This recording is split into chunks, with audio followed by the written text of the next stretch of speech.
तर आज म केही कुरा यसले मलाई झस्काएको छ। एउटा अनुभवी सांसदको नाताले म केही कुरा राख्न चाहन्छु, किनकि अनुभव पनि एउटा धेरै माने राख्छ। Extreme energy drink. आज हाम्रो राज्य सङ्कटमा छ, जनतामा निराशा छ। यो देशमा बाँच्न सकिन्न, गर्न सकिन्न। यो भाषा निर्माण यो संसदबाट कम्ती नगरौँ।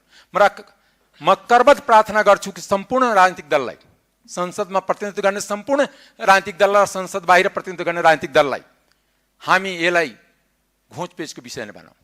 राज्य रह्यो भने, जनता रह्यो भने, लोकतन्त्र रह्यो भने फेरि हामी राजनीति गरौँला। कोही सत्ता पक्षमा होला, कोही प्रतिपक्षमा होला। सत्ता र प्रतिपक्ष थाहै होइन, यो निरन्तरता छ। को जो आज सत्तामा छ भोलि प्रतिपक्षमा होला, जो हिजो सत्ता पक्षमा थियो आज प्रतिपक्षमा छन्। तर जनता र लोकतन्त्र समाप्त भयो भने हामी कहीँको नरहौँला। आज देशमाथि सङ्कट छ, आज जनतामाथि सङ्कट छ।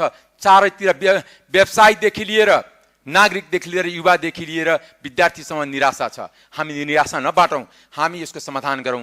मिल्छ भने समाज जिल्लामा आग्रह गर्न चाहन्छु, यहाँ उपस्थित संसदभित्र उपस्थित तमाम दललाई एकजुट पारौँ, राष्ट्रिय मुद्दा तय गरौँ। जनतालाई भने हामी सम्पूर्ण दल मिल्यो भने मात्र यो राष्ट्र बाँच्न सक्छ, यो संविधान बाँच्न सक्छ, यो देशको लोकतन्त्र बाँच्न सक्छ र देशको निराशा हट्न सक्छ।